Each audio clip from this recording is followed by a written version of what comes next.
Hello and welcome to this channel. It's called Jo Cook Yoga and I'm Jo Cook. I'm a yoga teacher and I've had a request to do some videos specifically aimed at beginners, so that's what we're doing. This is the second part of a series of videos looking in depth at some of the key poses of yoga and coming at them from first principles, hopefully in supported ways that allows almost anybody to be able to access them. If you're an experienced yoga practitioner, then I still think there's an awful lot to be gained from going back to first principles in your practice, to giving yourself a little bit of space to explore those basics and to hone your skills of awareness, because ultimately yoga is awareness. Today we're going to do three poses. We're going to do Tadasana, mountain pose, which we did, and we're going to do in each video but in a slightly different way to bring you different awareness. We are going to do a pose called Supta Padangustasana, which is lying down on the floor and stretching your leg in the air. And we're going to do triangle pose, Trikonasana. So, Tadasana. I recommend for this video that you need two pieces of equipment. The first is a belt. A yoga belt would be ideal, but if you haven't chosen to invest in one yet, so a classic yoga belt is cotton. They usually come in a cream colour. I have dyed mine, so I know which are mine when I teach classes. And they have a strong metal buckle. I will put a link down below to a supplier that I use, not affiliate link. I will just let you know where you can get these from. But a really good alternative if you don't have something like that is a dressing gown belt. A non-stretchy, quite long piece of fabric or webbing is ideal, and a chair. Pretty much any kind of sturdy, steady chair is great. So Tadasana. Now Tadasana is a standing pose, mountain pose, but actually we're going to lie down on the floor and do what's called Supta Tadasana, which is reclining mountain pose. So down here on the floor teaches us a straight line. That's what's great about doing it. What it doesn't teach us is the strength of standing up, so that is what we need to bring to our practice. So what you're going to do is lie down, and you can see I'm lying down with my knees bent. I'm going to just get myself really comfortable there, so I'm tucking my tailbone slightly under and I'm making sure my shoulders feel comfortable. I have my belt in my hand, which hopefully you noticed. If you didn't, get up and get yours now. And I'm going to use it in a fairly short length. I'm going to hold it between my arms, so my hands are slightly wider than my shoulders. If you have stiffer shoulders, you're going to want to take your hands wider, but don't take your hands as narrow as your shoulders. The narrowest they should be is a bit wider than your shoulders for today. And what you're going to do, as you keep your tummy button just gently but definitely moving towards the floor, you're going to take your arms overhead. So Tadasana as a standing pose is often taught with the arms reaching into the air. And hopefully your knuckles will come towards the floor. If they don't worry. You're going to bring your arms right back over and you can take your hands much wider. If you're working with very stiff shoulders, then what I recommend instead is don't use the belt, but take your arms out to the side as high as you can, keeping the hands on the floor. Okay, if it's completely impossible, I do teach some people where it's just not possible to take the arms overhead due to injury, in which case listen to what we're doing but take your hands by the side of you. In a moment we will involve the legs and you can join back in. So this time what we're learning is that the shoulders are a stubborn joint, and what they would rather do than open is they would rather lift the back up like that. So let me show you what we don't want. We don't want, as the arms go back and you start to feel, oh yeah, that's the bit where my shoulders start to get stiff. What I'll do is I'll arch my back instead, and oh, suddenly I can get my shoulders down so much easier.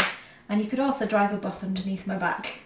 That's not great for your back, and it's not great for your shoulders because it allows them to chicken out basically. So arms above, knuckles facing behind you, behind the top of your head where you're going to take your arms over. Gently draw the tummy down, and that's what stays down. Front ribs as well, this area stays down.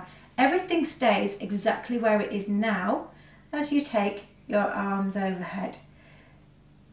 So you're holding the belt, you're pulling slightly sideways, you're straighten the arms, and you are controlling the center of your body so that it doesn't arch up towards the ceiling. Now bring your arms back again. Rest your arms for a moment, so just leave the belt on your tummy, arms to the side. Now you're going to straighten your legs out. So lift the toes off the floor, heels stay on the floor, and if you can, my mat has a lot of friction, but if you can, deliberately push your heels along the floor, make it difficult. Push as if you're pushing a weight away from you or you're doing a squat. Straighten out the legs, feet flexed, and then even when your legs are straight, keep pushing your heels away. So I am making my feet feel like I'm stood up. I'm not slack in the legs, I'm pushing my feet away. Lift your head and check that your feet are pointing upwards, so they haven't turned in or out, because if we were stood in Tadasana, we would want our feet pointed forwards as well. So now my legs are working, pushing away. I'm going to take the belt, and the last Tadasana today, last Supta Tadasana, we're going to take the arms overhead, watching this centre area again. This will be harder again than the first couple of times. So as the arms go overhead, I'm stretching my feet away, stretching my arms away. I'm also having to pay attention to the centre of my body to make sure it doesn't lift. There is so much involved here for your attention to do. And now I have my knuckles on the floor. I'm reaching away with my arms without shrugging my shoulders. I'm keeping the centre of my body controlled and down towards the floor, and I'm still working with attention to reach my legs away. And now bring the arms in, bend the knees to bring the legs back in, feet flat on the floor. So that's Supta Tadasana, lying down Tadasana, and it teaches us things that when we do the standing up pose, we can take into it. Now we're going to do what's called Supta Padangustasana, which means reclining big toe pose. Essentially, it's a bit of a clumsy translation, because ultimately you hold your big toe. We're not going to hold the big toe. What we're going to do is hold the leg with a belt. So we are laid down, and you're going to stay with these knees bent. You're going to take the belt, lift one foot up, place that around your heel, and then allowing as much length to come in the belt as you need to, you are going to straighten that leg, ideally towards the ceiling. So this leg on the floor is bent, ideally towards the ceiling. Not everybody can do ideally straight away, that's fine. So it might be that to straighten your leg, you need to have it at an angle. Do know that that is actually more difficult from a strength point of view. So if you can, be more vertical, but if it doesn't come for you, see if you can find an angle where you can be straight in the leg. Now let's do the other side. We're going to do each side a few times here to bring different things in. So I have my first leg bent, foot on the floor. I have taken the belt around the heel of my second leg, and now I'm going to straighten it up towards the ceiling. Or if that doesn't happen, I'm going to straighten it out towards the wall over there. But ideally, straight and vertical. If you are more flexible, now is not the time to bring the leg further over. Not yet, not today. Now you're going to bring that leg down. So this time, swap legs, straighten your leg, and now pay attention to what your shoulders are doing, because although your leg is going to really grab your attention because it's going to feel stretch, your shoulders and the rest of your body are important too. So not fully straighten, where you drag your shoulders off the floor with the arms, and not fully bent because there's no power in these arms when they are resting on the floor. So you reach out with the arms and then slightly bend the elbows. So there's ability to control the shoulders, and the shoulders feel comfortable. Let's do the second side. So move to your second leg, straighten the leg up, pay attention to your arms. So it is, I always call it the Goldilocks position with the arms. You're not fully straight, you're not fully bent, it's just right. And that just rightness is about having power and control to support the leg, but comfort and release in the shoulders. Okay, now we're going to go back to the first side again. Now this time, if you are really struggling to get your leg to be vertical, to be honest, you need to stay with that, but do pay attention to what we're going to add in. And you might be able to add in the leg and see how it feels for you. So with your leg straight, at whatever angle it is, you're now going to try straightening out this other leg. and it creates a real difference. So straighten the leg out, rubbing the heel across the mat if you can, and you will feel that even though this leg hasn't moved at all, because you've straightened the other leg, it's suddenly got a lot harder to stretch this leg. So the same position for the leg in the air is more challenging depending on what the leg on the floor is doing. So let's bend that leg, bring the leg down from the air, and we'll do the other side. So we straighten up. This is the second side, and I think this is the third time and the last time we've done this pose for today. You then straighten out the other leg. So if you're working and you feel very stiff, you can still try, because what we're learning here is the relationship between different parts of our body. It isn't just about what this leg does, it's about what the rest of our body does, and you can feel how the different position of this leg affects this leg. Draw the shoulders down, still looking for that Goldilocks position of the arms, power in the arms but comfort in the shoulders, straightness in the leg in the air, and then the leg that's along the floor, think about how we were pushing it away in the Supta Tadasana we just did, same thing. So just for these last few moments, lift your head a second and have a look at that foot over there on the floor. Make sure it's pointing up, just as if you were stood up doing this pose. There is a stood up version where you stand and balance on one leg. You would want the toes pointing forwards. Okay, bend the knee, bend the other knee, bring the foot to the floor, and roll over and sit up. So our final pose, having done the first two on the floor, our final pose is a standing pose. And again, it's kind of one of the fundamental standing poses. So once you're stood up, this is where you want to get your chair. So get your chair and place it to the right side of your mat.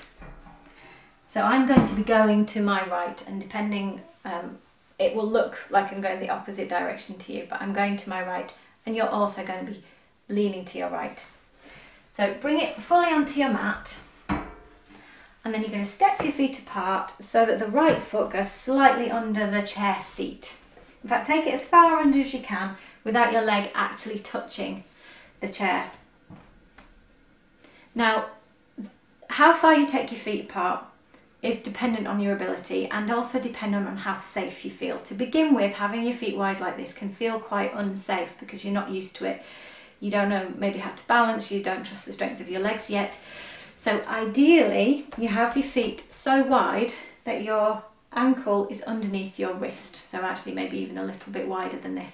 It's 3.5 feet wide approximately, depends on the length of your legs.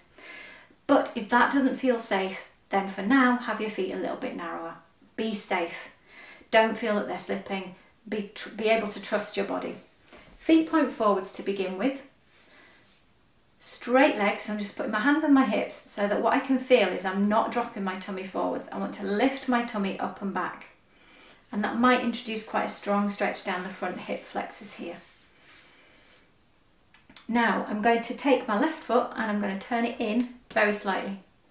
I'm going to take my right foot and I'm going to let my knee bend to help me do this. I'm going to turn that foot around so that it fully points directly straight through and under the chair.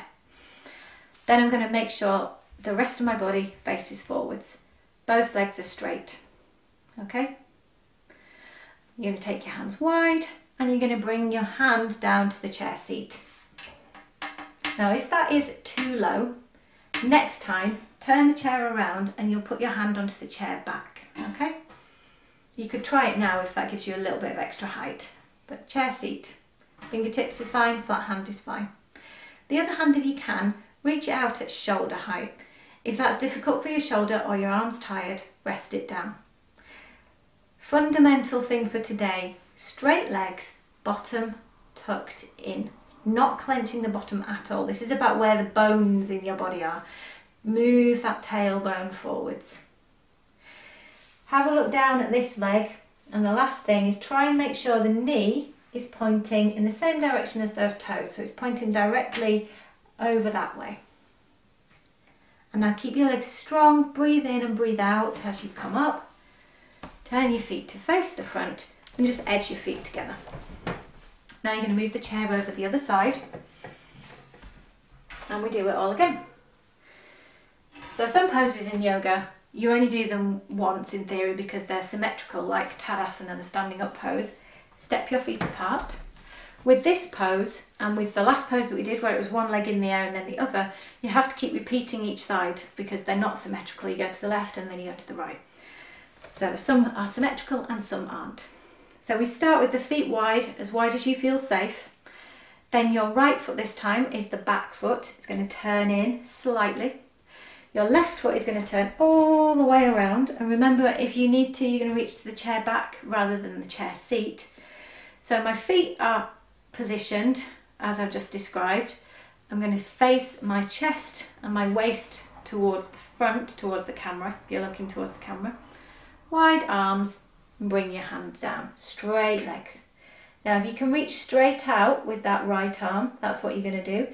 If it's tough on your shoulder, you could reach away like that instead, down towards the wall or the floor, or you can rest your hand. Look down at this front leg. So with both legs straight, the last point to think about today is that the front of this front leg is pointing in the same direction as the toes. There's a strong tendency, because of stiffness in the hips, that the knee actually wanders forwards and starts to unrotate. Bottom goes backwards, knee goes forwards. We're trying to have bottom in, knee pointing along to the side, just this knee. And there shouldn't be a twist in the knee. The twist and the rotation, we're encouraging it in the hip. And then keep your legs strong as you stand up. Bring those feet together. So we're going to do that one time more on each side. Bring your chair across. No more different points. We're just going to work on getting our legs used to this. Feet wide, turn the left foot in and the right foot out, and the leg. Bend the knee a little bit so that now it's easier for it to point that direction, and then push the foot through the floor to straighten the leg. Arms are wide. Come down, hand on the back of the chair, hand on the side of the chair. The left arm that's reaching out, you choose the angle. Straight legs. Look down if you need to, see if that knee is pointing where it needs to. You can even bend the knee a moment. Make sure knee points that way, bottom tucks in slightly. Straighten the leg again. Strong legs to come up, rest your arms down, feet to the front, and bring your feet together. Last side, move your chair across again. As you get familiar, and because you're practicing at home, if you don't need to look at the screen, you can actually turn your body round rather than keeping on lifting the chair. So bear that in mind as you get more familiar with these. Feet are wide, foot slightly under the chair. Right toes turn in slightly, left foot all the way out. Straighten through your legs. That knee, we're going to bend the knee again so that we can see that the knee's pointing straight in that direction. Bottom tucks in. Then straighten that leg. Check that the back leg's straight. Widen the arms. Bring your hand down. Reach out with your right hand or whatever angle suits your shoulder. Strong legs. Look through, look down if you need to. Bend that knee again just to make sure it's pointing in that direction. So knee points to the side, bottom tucks in, straighten the leg. And then breathe in, breathe out and come up. Arms down. Feet to the front, bring the feet together. So that's it for the poses that we're going to run through today. Each of these beginner videos, I'm just going to run through 3 poses. But if it's really sparked your interest, then I would recommend rewind or skip back to the start of the video and go through those 3 poses again, because you will get something different out of each one each time that you do it. If you've enjoyed these videos, I'd really appreciate it if you were able to go to my Ko-fi page and offer a little bit of support in gratitude for the content. Of course, if you're not able to afford to do that, it's completely fine. All of this content is offered for you to enjoy, and what I hope most of all is that it really helps you to deepen your enjoyment of your yoga practice. Thanks for being with me today. Bye bye.